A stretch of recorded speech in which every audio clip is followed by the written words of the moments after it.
Welcome back to another installment of Hellow Media. Elvis is in the building. We are chatting to Joe Osimo today, or better known as Elvis, about all the things that made him the king of rock and roll. What go where? He did go to the army. Elvis, I think in 1959, he was drafted into the army in the US, and he went and served in Germany. And he was in the army for almost 2 years.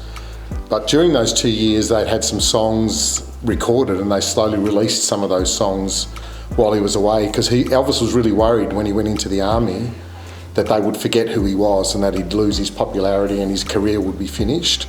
But they did. There was a movie done just before he went in, and they had songs that they released to the public during that time. In parks in New South Wales, a country town in New South Wales, they do an Elvis festival every year, and Lisa, my wife, and I go to that, and 25,000 people go to this festival every year, and it's just Elvis.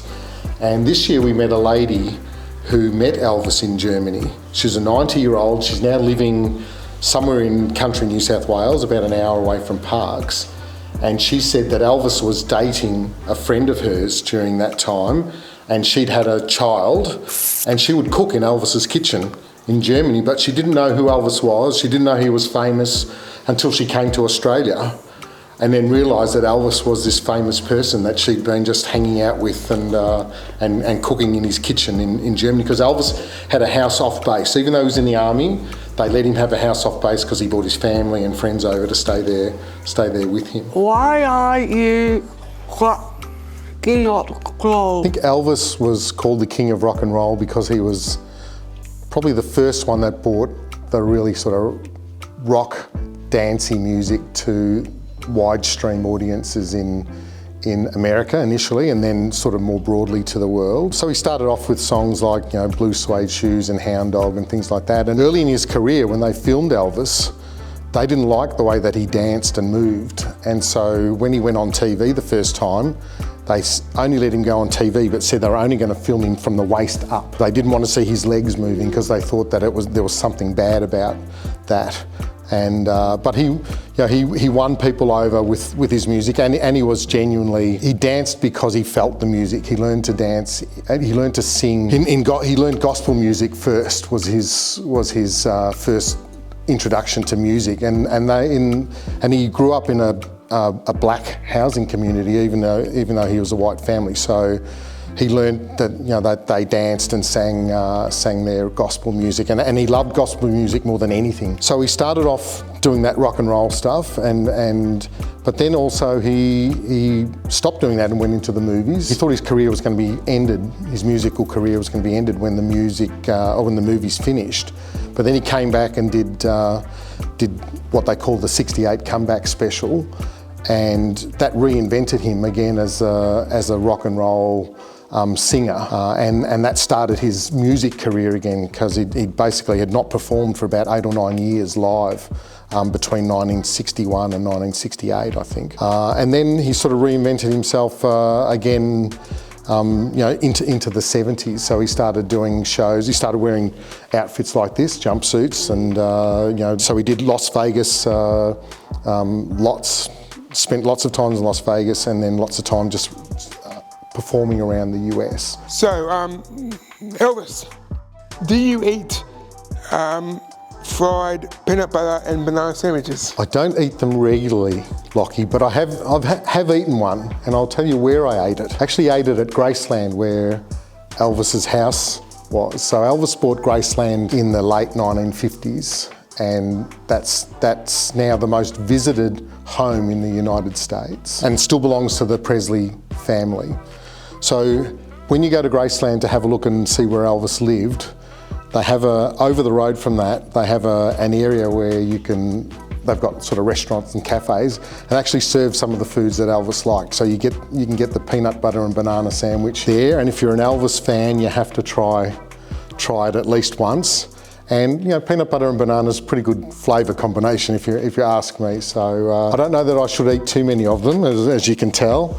And I think Elvis probably ate too many of them later on in his career, but they're pretty tasty. What is the significance of the suit that you're wearing today, of the full kit? Yeah, that's a really good question. And today I've got a number of suits, but today I chose to wear this particular suit because this one was the suit that Elvis wore when he did the live from Aloha concert in 1973, and that was the first time a concert was streamed via satellite around the world, and 1.5 billion people watched that concert, and that's to give you some context of that. More people watched that concert than watched man landing on the moon for the first time. And it was probably about a third of the world population at the time that saw it. So this suit, this is called the Aloha suit. So this has got the American eagle on the front and also on the back. Elvis had a beautiful big cape with this as well that he used in the concert. And most of the performers that do this will often wear these two Hawaiian leis because it was in Hawaii. A couple of the audience put it on Elvis during the show, so he wore this. So if you watch some of the footage of that show, you'll see that he's wearing this in part of that footage. And that cape that he wore, he threw that out at the end of the show. He threw it out into the audience, and someone got it and kept it. And it wasn't until 20 or 30 years later that the Elvis Presley Enterprises actually bought it back and have it in Graceland now on display for everyone to see. But someone just got it for free and privately owned it for a long, long time, and I think it was worth hundreds of thousands of dollars when they had to get it back. What are the challenges you have faced as Elvis? There's only one Elvis, so no one can actually look or sound exactly like him.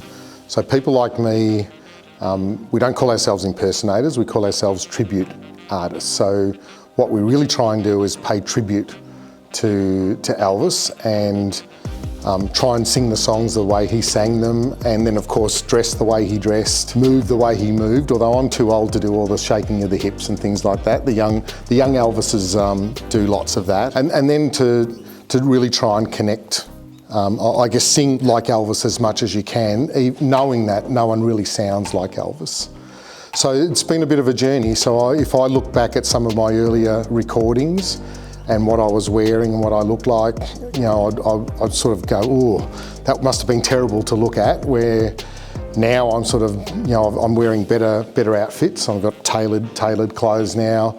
I'm putting makeup on, I'm doing my hair, you know, sort of a lot better. So you want the audience to just for a moment think that maybe that's Elvis on the stage, but really they're remembering Elvis that they've seen on screen or that they've heard his songs and things like that. How do you connect with the audience during a performance? One of Elvis's special gifts was his ability to make people believe almost that he was singing to them individually, even though there was thousands of people in the audience, and actually feeling the songs. So, you know, I try and sing the songs the way that Elvis sang them, and I don't embellish them at all. So there's some tribute artists that sort of try and make the song their own a little bit, but I just focus on trying to sing it the way Elvis sang it, and then and if I can try and get some of those emotions that Elvis had, then that connects with the audience. Or Elvis had lots of fun too with the audience. He would joke around with them and play around and have a laugh. So and I like to do that with my audience, have a joke sometimes. And there's always one or two people in the audience there that are willing to have a laugh with you if you sort of pick on them a little bit. But it's usually always in good fun. Now, what is our favourite movie? I think Viva Las Vegas is a favourite of mine, and that's Elvis starred alongside Anne Margaret. That was probably one of the few films that he actually had a big leading lady star, sort of equivalent to him in Hollywood at the time, sort of starring alongside him, and they had fantastic chemistry together. And it's a fun movie. Like if you watch that, it's got some good songs in it. My wife and I, Lisa, in May, we're actually lucky enough to be going to Las Vegas to sing I'm competing in a competition that's run by Elvis Presley Enterprises there. And one of the scenes in the Viva Las Vegas movie is in a gym in a university that's in Las Vegas, and we can actually go and see that University because it was supposed to be just a rehearsal, but they liked the clip so much that they actually put it into the movie, and so now you can go to that university and have a look at that gym. So we're looking forward to seeing that. How many movies, mate? So Elvis made 31 movies while he was in Hollywood, and then did two TV specials after he finished making the movies. For a while he was the highest paid actor in Hollywood, and during that time he did no live performance, which he really missed. And so some of those movies, they started to become a bit repetitive to him, so he actually got pretty unhappy towards the end of that time, but he had contracts that he had to fulfil, and he was always very loyal. Yep. and sort of kept his commitment, so he did all those movies that he had to do, but as soon as he could, he wanted to get back to live performing. But he did things like Love Me Tender in the 50s. He started off in black and white movies, and King Creole and Jailhouse Rock, those movies in black and white, and then he got into the colour movies. Things like Blue Hawaii and Viva Las Vegas. He even did a western that he did not sing called Charo towards the end of his career because he wanted to be taken as a serious actor. And there's a story that Barbra Streisand asked him to be the lead in A Star Is Born, but his manager, Colonel Tom, who was not always good for him in his career, said no because in that movie the lead actor dies, and he didn't want Elvis to die at the end of the movie. But that would have changed maybe his career trajectory at that time. When did you start your tribute act? It's an interesting story. So I sort of fell into it. While I've always liked Elvis, it wasn't something that I sort of grew up saying I really want to maybe sing and dress up like Elvis. But I mentioned earlier that there's the Parks Elvis Festival every year, and it's one of the biggest Elvis festivals in the world, and it's done in January, the week of January the 8th. That's Elvis's birthday is January the 8th, so whatever week that falls into, whether it's the first or second week of January, they do it, and it's in New South Wales, in parks, middle of summer, and it can be very hot. To get accommodation there, you have to book a year ahead. And one year, Lisa, my wife, was able to get us some accommodation late, and we just by accident almost decided that we would go and have a look. And we arrived at Parks wearing shorts, thongs, t-shirt, and thought we'd have a look at this festival. And we got there and everyone is dressed up as Elvis, or the ladies are all dressed up in beautiful frocks and to whatever the theme was of the show. And there was, I say there's Elvises as far as the eye could see. So lots of Elvises performing in all the different pubs and clubs, and they'd invite people from overseas to perform. And I thought, I want to do some of this. So the next year we went again, and I started busking on the street, doing, they had a busking competition. The year after I won the busking competition, and then I started entering some of the other competitions. This was in 2018, I think, so not so long ago. So I'm reasonably new to the Elvis tribute world. So now I'm sort of at the level where I get to perform in the pubs and clubs during that week. So I think this year I did 13 or 14 one-hour shows at the pubs. So you can go and watch Elvis at every pub or club. You don't have to pay any money to see Elvises.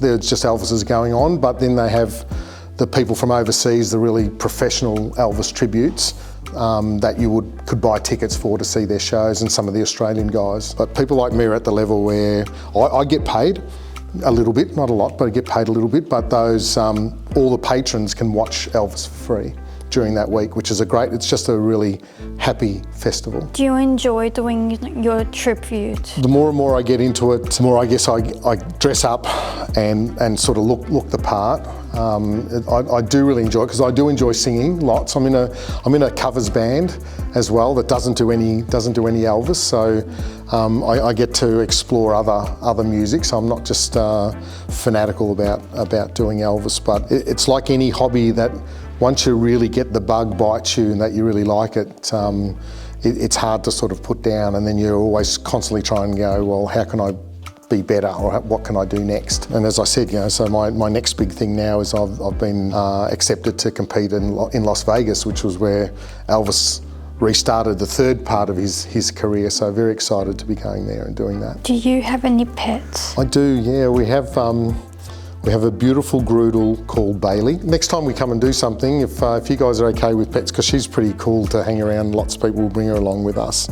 She loves pats and cuddles and she's pretty gentle. Beautiful dog, she's about 8 years old now, and she mostly sleeps on the bed with us most nights, except she snores a little bit, so every now and again we have to sort of put her out of the room, but after about an hour you'll hear a little barky up, whoop, whoop, at the door, you know, sort of, let me in, so we have to let her back in. Do you know how many songs you have made? Elvis recorded somewhere around 800 songs in his career, but interestingly he never wrote, is how it's portrayed in if you look at the information online.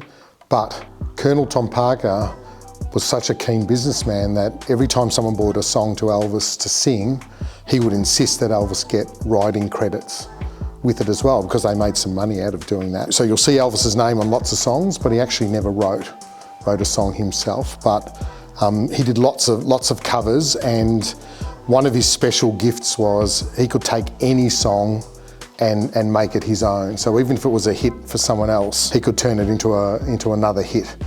Again, a good story is the guy that wrote Suspicious Minds. He had released it himself and it didn't do so well, and Elvis said, I'd really like to sing it.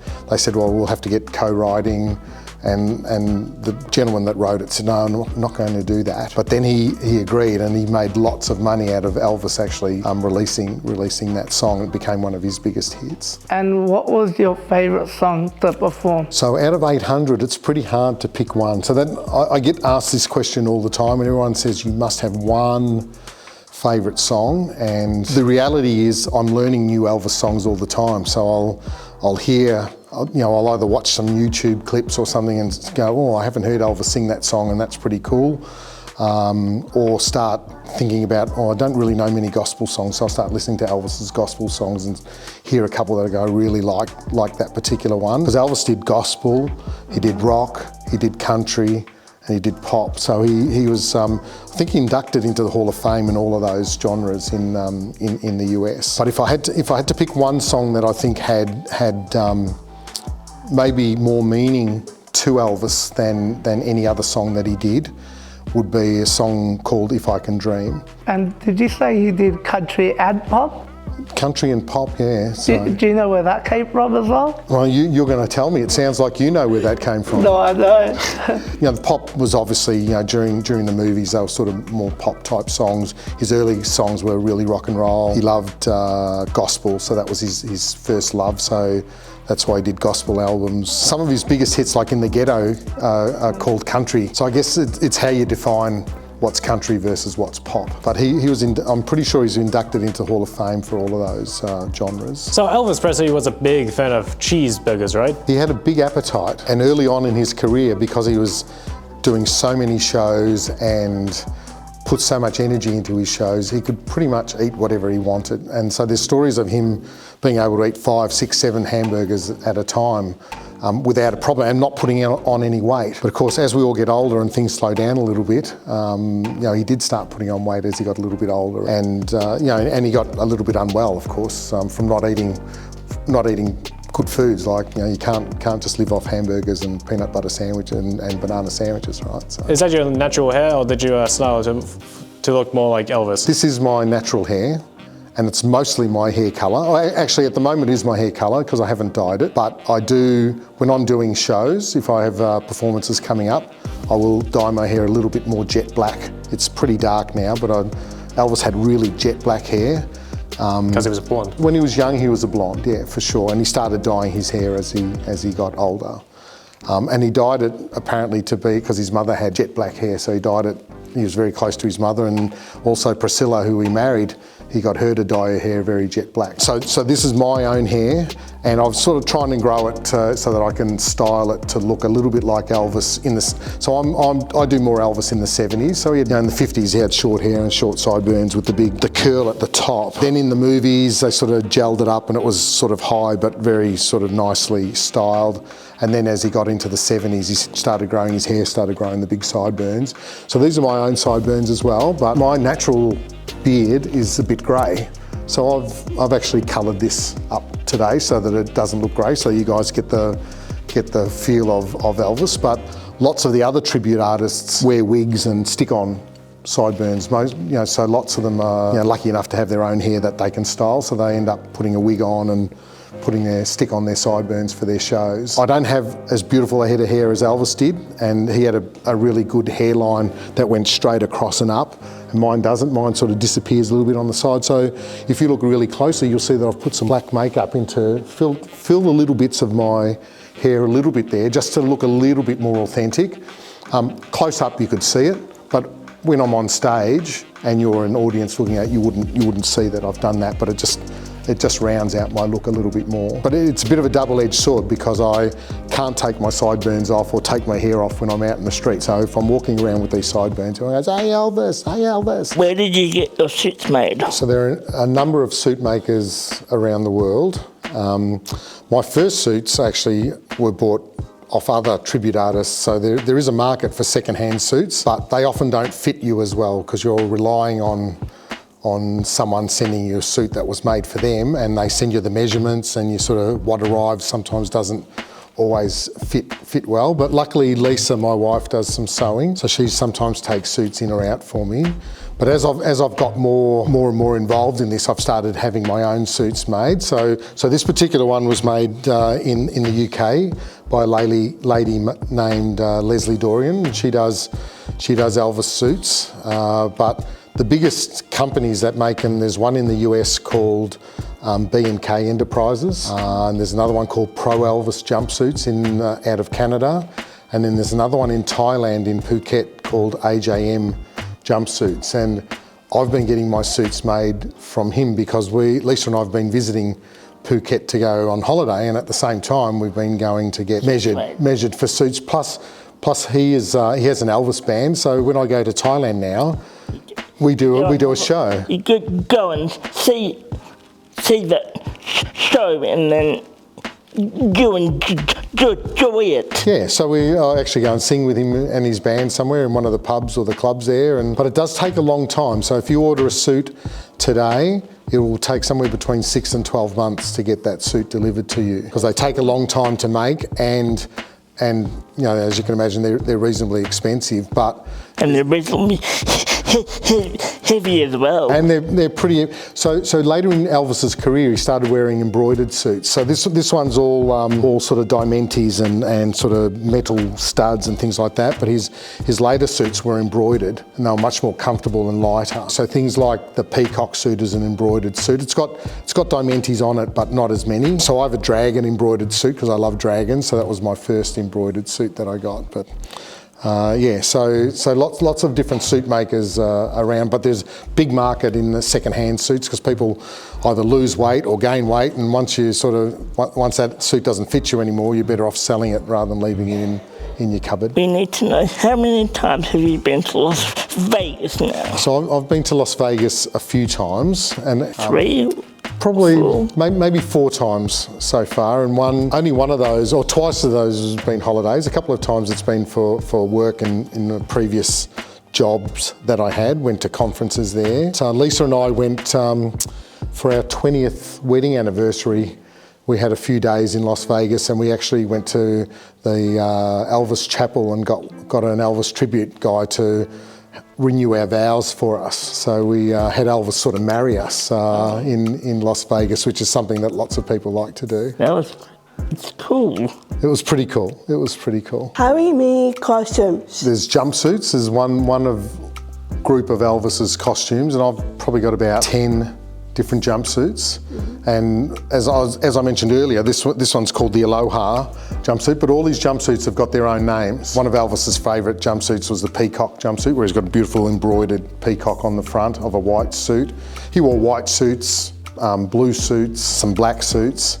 I actually look better in darker suits, seem to suit me more than the white suits. But he must have had, I think there's a book that lists them by year, and there's probably 90 or 100 different jumpsuits that he wore over the 70s. How many belts do you have? Yeah, so I need at least one belt for each of those jumpsuits that I've got. So So for all the jumpsuits that I've got the belt that Elvis wore with that, but sometimes he wore some same belt with different jumpsuits. So I've probably got about 12 or 13 different belts.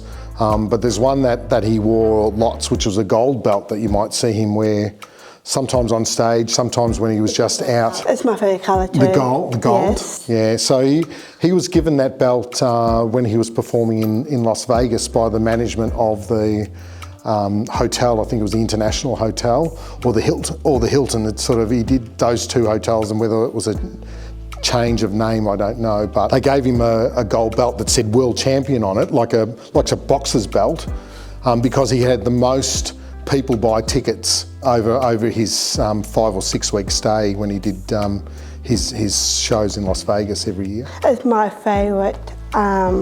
Amazing. It's like my scarf, because I'm happy for you. Oh, hang on. I know I want to give you a scarf. Let me do that. No, it's just for you, because I'm happy. That's okay. That's for you. You can have that, and it's got my name and picture on it there, so you can keep that as a memento of me coming here today. Thank you. It's okay. It's my pleasure.